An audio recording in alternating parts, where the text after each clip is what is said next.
Capricorn, you have the King of Cups.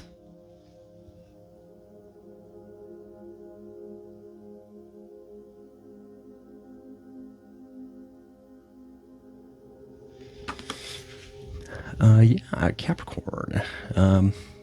Well, I do see this as the official court card of Scorpio. So maybe dealing with Scorpio, possibly a Libra, Cancer, Pisces to a lesser extent. But yeah, King of Cups is a very good card. It is the card representing mastery of emotions. Possibly.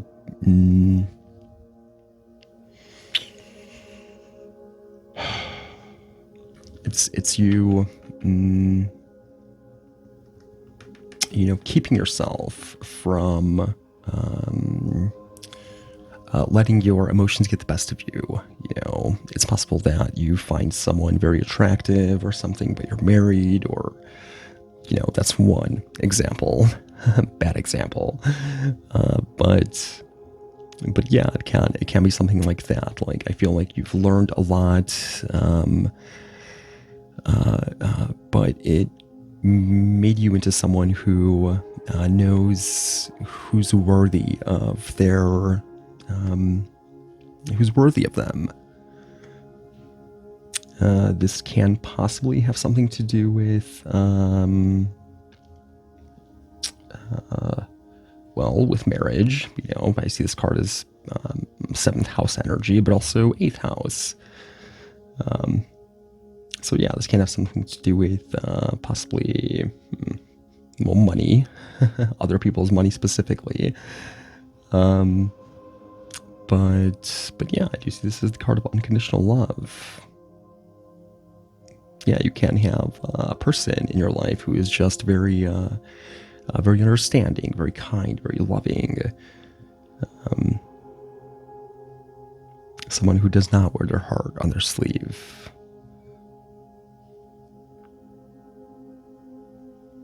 Someone who will be there for you.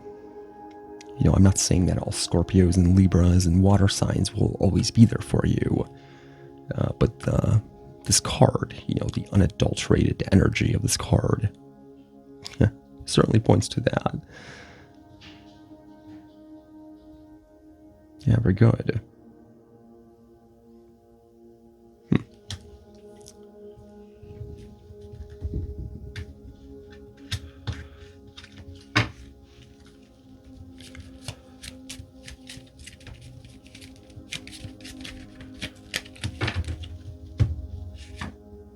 Wow. Capricorn, you have the 5 cups.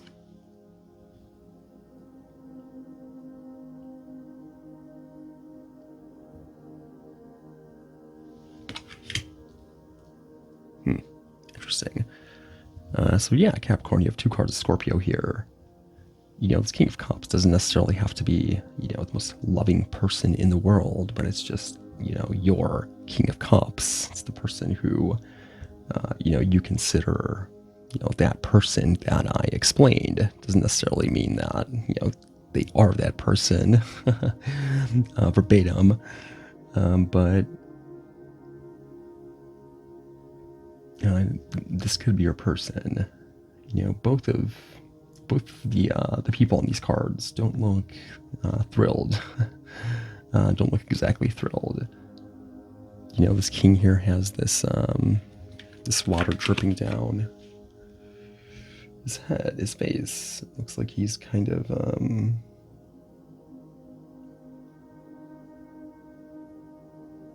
it looks like he's crying. Looks like he's very upset, as is this woman. So it's very possible for Capricorn risings, or for Capricorn risings to, or that. One second, guys. Let me just look at your natal chart, or your,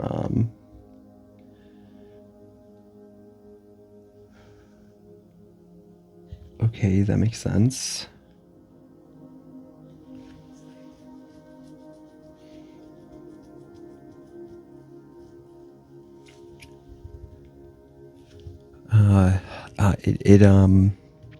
it can point to there just being some level of disagreement or discord between you and your partner, or someone who's very important to you in your life. This can be a father, mother,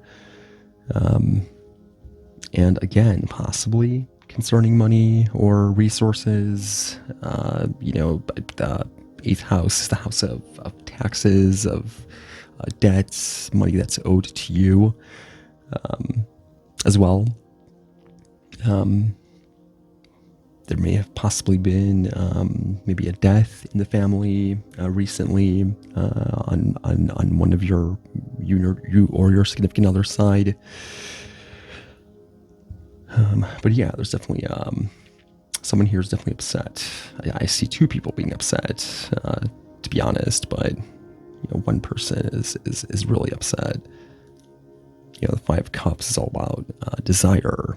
Rules the fifth Sephiro of the Tree of Life, Gabora, which is not the best Sephiro, not even close.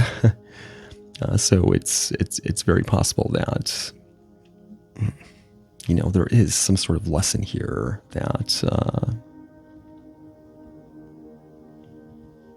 is being learned. The Five of Cups represents Mars in Scorpio, which is its strongest placement. It's very strong in Scorpio. Some would say a little too strong.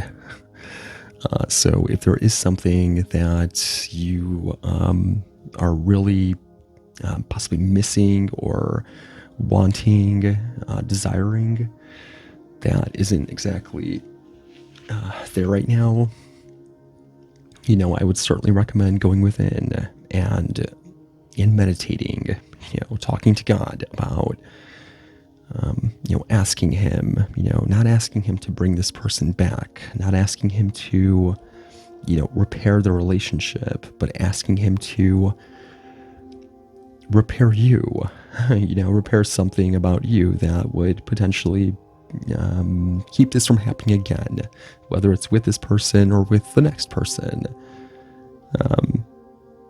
Also by meditating, by going within, we truly are less affected by the outside world and circumstances, by what people say or do. Just helps us take it more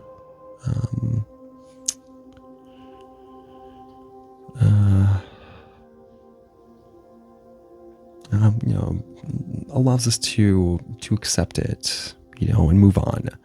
We're not there kind of stuck in that moment as this woman seems to be. You may be dealing with a Cancer, Scorpio, Pisces, or possibly even an Aries. Libra is also emphasized here with the King of Cups.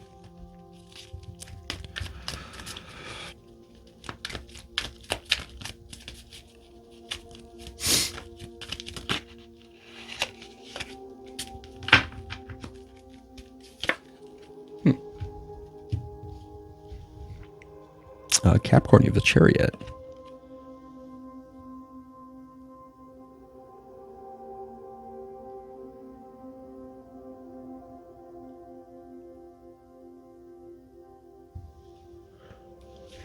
Yeah, very good. I see that whatever the situation is concerning, I definitely see it ushering in this new possible desire, possible goal of yours to accomplish something. This can have something to do with travel. This can have something to do with moving.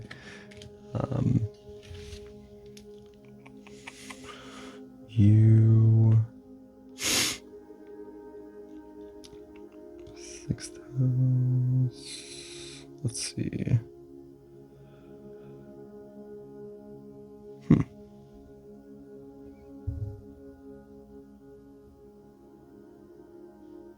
Yeah, for the majority of April, you have the sun Venus and Mercury in your fourth house of home. So yeah, moving the home can definitely be, a very important topic during this time. The Chariot is the fourth house of home, of family, of your parents, specifically, more so your mother than father. But yeah, out of this conflict, I definitely see there being forward movement in a certain direction. Yeah, it's very possible that you're feeling very inspired now after a period of not feeling that way.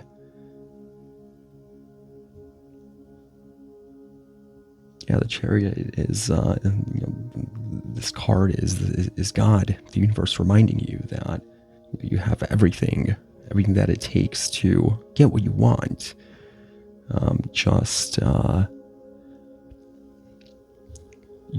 Make sure that it's, first of all, it's what you really want, and second of all, prove that it's what you really want by not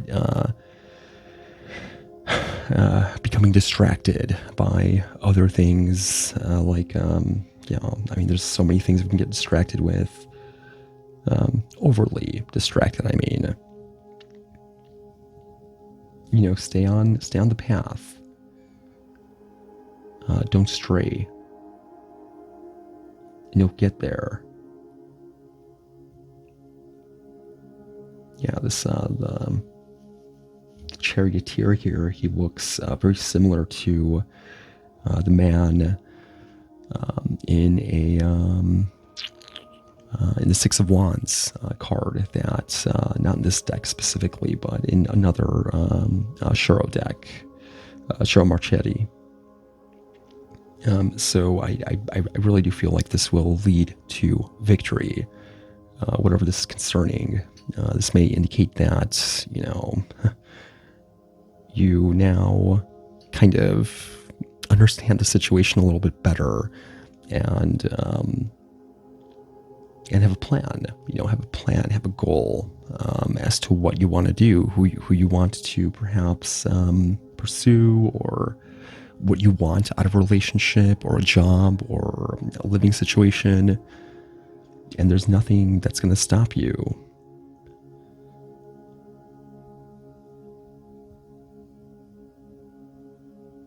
Yeah, very good. Yeah, I definitely see a lot of good coming from this,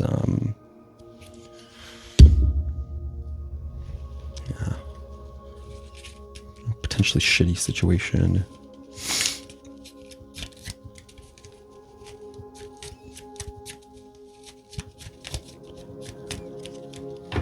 Again, this can be concerning something within the home, with all these planets in your fourth house. On the 20th, you have the sun going into your fifth house. So, there's a lot to look forward to there. That's for sure. It is the house of true love, of children, of hobbies, of sports, stuff that you like to do. So yeah, look forward to that. And if this was maybe a breakup or maybe a separation or something like that, but you two know that you're the one, you guys are the one for one another, the ones for one another. Sometime around then would be a good time to, get back together. Well, you have the Eight of Swords.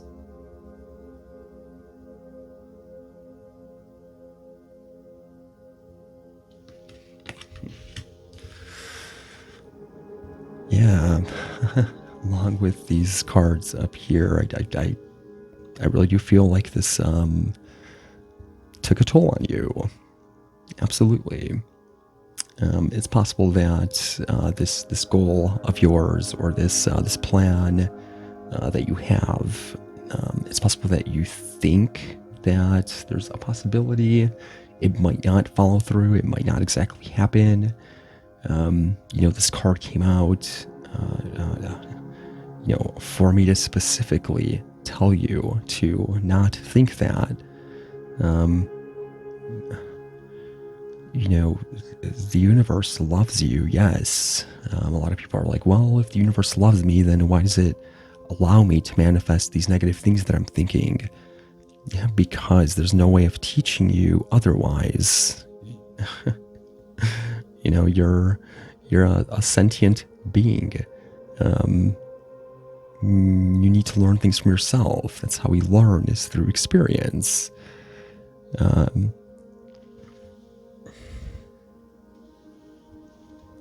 So whatever this goal, this plan of yours is, whether it's traveling, moving, possibly purchasing a car, this can be something within the home concerning family, possibly a parent, with the King of Cups being right above the Chariot card, maybe a father, even though, I do see fourth house energy again, as most astrologers do, as, the motherly energy, emotional energy. I feel like there's still some hesitation, still something in the back of your mind that's telling you that maybe this won't happen, maybe it's not going to work out. Please don't think that. Do everything that you can to keep yourself from thinking this.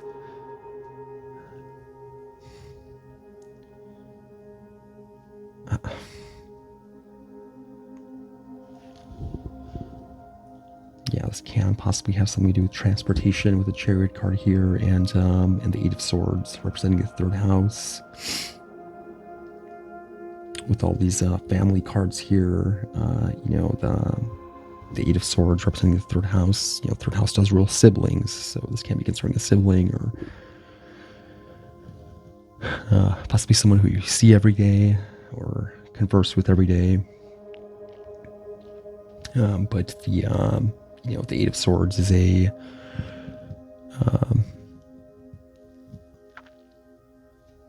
it's a fear that is not necessarily tangible. It's not something that you can reach out and touch. It's just potential that is exponentially increased by worrying about it, by over worrying about it. This can have something to do with Gemini. I specifically see this as the card of Jupiter and Gemini. Jupiter expands, and when you're worrying and you're trapped in this web of thoughts, it just kind of, just progresses and grows, snowballs into something much worse, until it is there right in front of your eyes, and it's no longer the Eight of Swords. So yeah, please, if you are worrying, do your best to stop. And if tarot card readings are making you worry, certainly stop. Try taking a break. Try to try to limit yourself. You should always try to form boundaries between you and things that you love. It is a form of a sacrifice. The word sacrifice stems from sacred. So, by doing this, by trusting that, hey, okay, let's try it, even though it doesn't make any sense. Because, spirituality, the universe, God, people who, write down, their opinions of it and, what it is, it's an insult to his greatness, for us to even begin to think that we can comprehend, the plan, the power of the universe.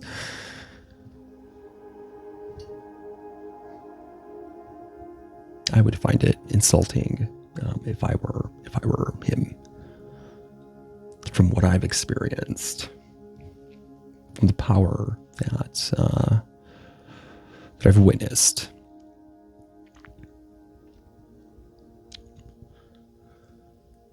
Yeah. So yeah, hold in there. April's actually looking very good astrologically. You have all these planets going in your fifth house of, again, true love, children. This may possibly be concerning children, discussions about children.